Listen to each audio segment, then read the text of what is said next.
Hello दोस्तों, veterans नमस्कार। मेरे चैनल पर यूट्यूब पर जो वीडियो बनाया था मैंने 2 दिन पहले, उस पर कमेंट आया था डॉक्टर दलबीर सिंह साहब का। वो चाहते थे मैं कंकॉर्डेंस टेबल्स, नोशनल मैक्सिमम और डी लिंकिंग पर एक वीडियो बनाऊं। ये वीडियो मैंने पहले भी बना रखा था, नोशनल मैक्सिमम और ये डी लिंकिंग वाला भी कह लो या इसको मिनिमम फिटमेंट टेबल कह दो, MFT कह लो, लेकिन कंकॉर्डेंस टेबल्स का उसमें नहीं था। अब यहाँ मैंने तीनों को जोड़ दिया है और ये ऐसा चार्ट है, इससे आप आसानी से समझ सकते हो। अब मैं सबसे पहले तो ये बताऊंगा ये नोशनल मैक्सिमम क्या है और ये मिनिमम फिटमेंट टेबल्स क्या है। जब 6वां वेतन आयोग आया था और जो पेंशनर्स की पेंशन को सेट करने का फॉर्मूला बताया था, उनका ये था कि जो पेंशन है उसको 2.24 या 2.26 से मल्टीप्लाई कर लो और मल्टीप्लाई करने के बाद शर्त यह थी कि वो पेंशन किसी भी हालत में रैंक की जो मिनिमम फिटमेंट टेबल है उससे कम नहीं होगी। अब मिनिमम फिटमेंट टेबल क्या था? ये मिनिमम फिटमेंट टेबल जैसे इसमें 5/5 CPC की ये दे रखी है आपको फिगर, ये दे रखी है आपको 3600 रुपये। 36 जो मिनिमम फिटमेंट टेबल है 5वें वेतन आयोग का निचला पायदान। जैसे नायक का 3700 है, सिपाही का 3600 है एक्स ग्रुप का, हवलदार का 4150 है, नायब सूबेदार का 5770 है, सूबेदार का 6750 है, सूबेदार मेजर का 7250 है। मैंने एक्स ग्रुप में बताया, उसी प्रकार इसमें वाई ग्रुप है। यानी नीचे की जो लेवल था, नीचे के जो पायदान से जो इन्होंने फिटमेंट बनाया, फिटमेंट टेबल बनाई, उसको तो कहा इन्होंने मिनिमम फिटमेंट टेबल्स। और ये मिनिमम फिटमेंट टेबल्स जो थी, ये कहा गया था कि जब पेंशन आप सेट करोगे तो किसी भी हालत में आपकी पेंशन 50% से कम नहीं होगी। ये 6वें वेतन आयोग में कहा गया था। लेकिन इस मिनिमम फिटमेंट टेबल को भी सैंक्शन करने के बावजूद भी यूपीए सरकार ने इसको भी 33 साल का बना दिया। मैं आपको थोड़ा सा बता दूं, जैसे मैं यहाँ ले रहा हूँ नायब सूबेदार 5770, इसकी जो मिनिमम फिटमेंट टेबल बनती है ये है 18,340। 18,340 का आधा होता है 9,170। यानी 1/1/2006 को एक नायब सूबेदार की पेंशन, चाहे वो कितनी भी सर्विस हो, आप ये भी कह सकते हो मिनिमम पेंशन, चाहे वो 14 साल का हो, 15 साल का हो, 16 का हो, 17, 18 कुछ भी हो, इससे कम नहीं होगी। यानी एक प्रकार से ये पहले महीने की तनख्वाह थी वो पर्टिकुलर रैंक की। देख, इसको भी 33 साल का कर दिया। तो मिनिमम फिटमेंट टेबल कैसे बनाए गए, इनका एक फॉर्मूला था। मैंने बताया MFT मैंने नायब सूबेदार का निकाल रखा है। 5770 को 1.86 से मल्टीप्लाई किया, 10,732 आया। उसमें इन्होंने ग्रेड पे जोड़ा, 2,000 रुपये MSP के जोड़े और 1400 XP के जोड़े और ये बना 18,332 और उसको आगे ले गए 18,340। ये 568 सर्कुलर की दी हुई फिगर है। तो आप देखोगे सबसे लास्ट कॉर्नर में सर्कुलर 542, सर्कुलर 542 में जो फिगर दे रखी है रैंक वाइज सिपाही एक्स की, इनकी यहाँ पर सारी की सारी मिनिमम फिटमेंट टेबल दे रखी है। और ये बाद में जो आपको मिली थी, ये मिली थी एक ही फिगर थी इसकी, चाहे 1 साल की सर्विस हो या 33 साल की सर्विस हो, ये मिनिमम गारंटीड पेंशन कह सकते हो, ये वो थी। अब इसमें क्या हुआ था, जब इन्होंने ये नहीं दिया तो इसका केस हुआ कहां पे जाकर के, साउथ में कहीं केरल हाईकोर्ट में हुआ था या कहीं वहां पे हुआ था।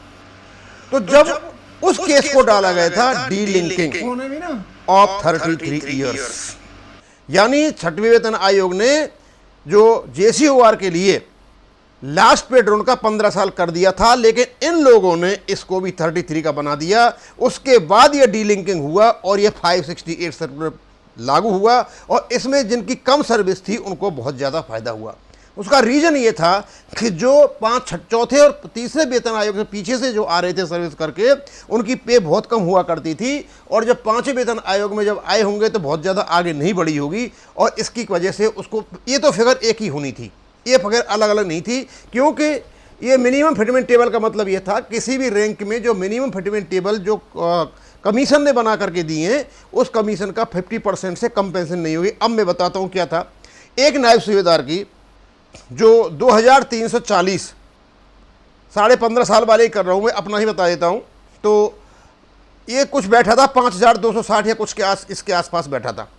फिर ये लेकर के आगे नेशनल मैक्सिमम, वो भी बताऊंगा क्या है, उससे पेंशन हुई 7170। लेकिन मिनिमम फिटमेंट टेबल के जो 50% है वो तब भी नहीं, वो बैठी थी 9170।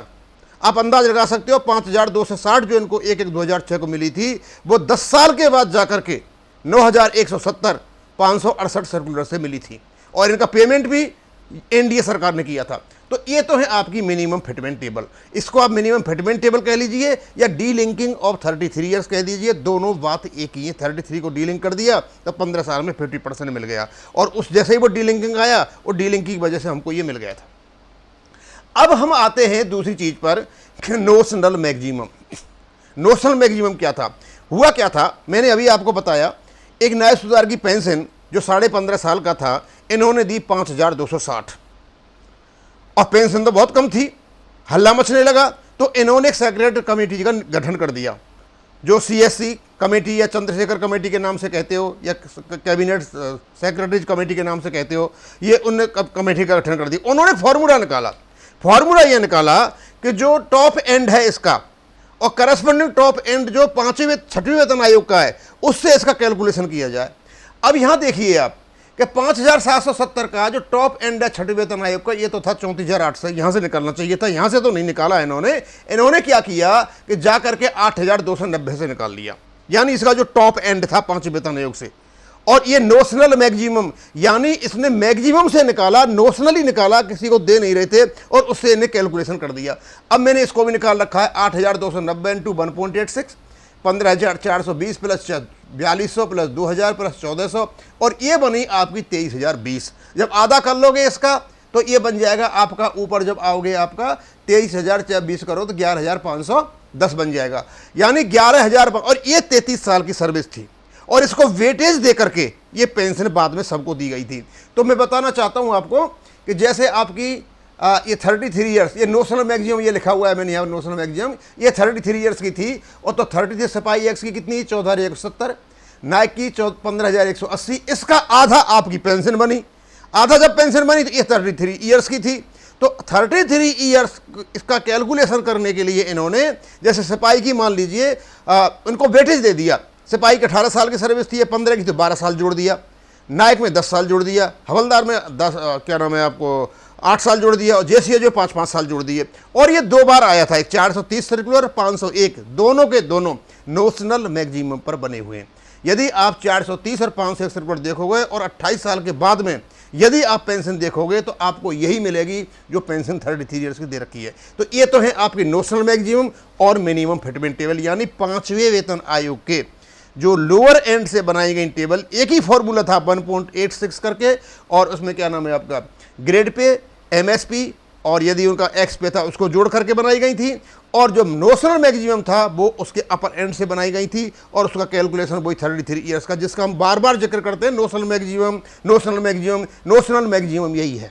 और जब ओआरओवी आई थी उस समय हम नोशनल मैक्सिमम से पेमेंट ले रहे थे, यानी 430 और 501 सर्कुलर से। 431 से जेसीओ दे रहे थे, उनकी 501 में नहीं बदली थी, वही फिगर 501 में थी, वही 430 में थी। उनका कुछ वेटेज दिया था, सिपाही से लेकर के हवलदार तक उनकी बदल गई थी। तो दोनों ही सर्कुलर का हम जिक्र कर लेते हैं, 430 और 501। अब आता है आपका कंकॉर्डेंस टेबल्स। आपने देखा होगा कि भारत सरकार जब आई तो इन्होंने 2 प्रकार के पेंशन के ऑप्शन लेकर के आए थे। एक तो ये था कि 31/12/2015 को जो आपकी पेंशन है उसको 2.57 से मल्टीप्लाई कर लो। हमारी ओआरओपी की फिगर, ओआरओपी आ चुकी थी उस समय, और जिनको ओआरओपी मिल रही थी या जिनको ओआरओपी नहीं मिली थी बाद में जो रिटायर हुए थे, उन्होंने उसको 2.57 से मल्टीप्लाई कर लिया और वो पेंशन लेने लग गए। लेकिन दूसरा इन्होंने एक और जो प्रोसीजर लेकर के आए थे, एक और ऑप्शन लेकर आए थे, वो ये था कि आप कब भर्ती हुए और भर्ती करते करते आप कहाँ रिटायर हुए, उसको इन्होंने कैलकुलेशन करके एक टेबल बना दी। उनको ये कंकॉर्डेंस टेबल कहते हैं, यानी उनको सिंक्रोनाइज कर दिया कि भाई यहाँ से भर्ती हुए थे। और ये 1973 से बनाई गई, 1973 से लेकर के 31/12/2015 तक, और वहाँ से ला करके फिर इन्होंने 1/1/2000 सेलेक्ट जाके उसको पे में सेट कर दिया। तो आप इसके लिए आप बड़े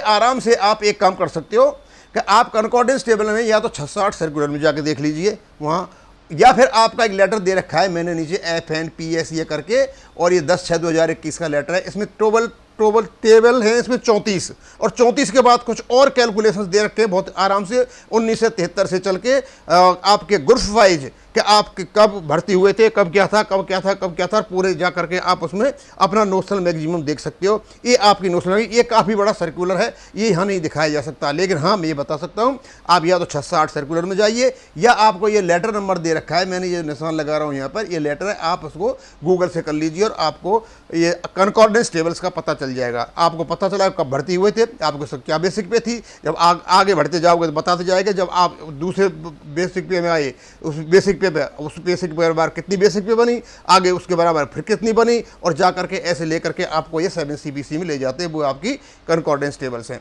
बस इसमें यही है। अब मैंने यहाँ आपको 5 CPC के स्केल दे रखे हैं, फिर उसके बाद 6 CPC के क्या नाम है पे बैंड दे रखे हैं, और ये जो आपकी जो ग्रेड पे, MSP और एक्स पे, ये आपको पहली बार 6वें वेतन आयोग में आई थे। और आगे इनका मैंने आपको ये निकाल रखा है, 33 ईयर्स में आपका नोशनल मैक्सिमम कितना बनेगा, उसका आधा कितना होगा, और लास्ट में जो सर्कुलर है 542 सर्कुलर में जाओ तो आपको वहाँ पर मिनिमम फिटमेंट टेबल भी बड़े आराम से मिल जाएंगे, और इनका अलग अलग प्रकार से अलग तरीके से हुआ है। तो ये है आपकी सारी की सारी कहानी, और अब मैं इसको यहाँ ही ख़त्म करूँगा। थैंक यू, धन्यवाद।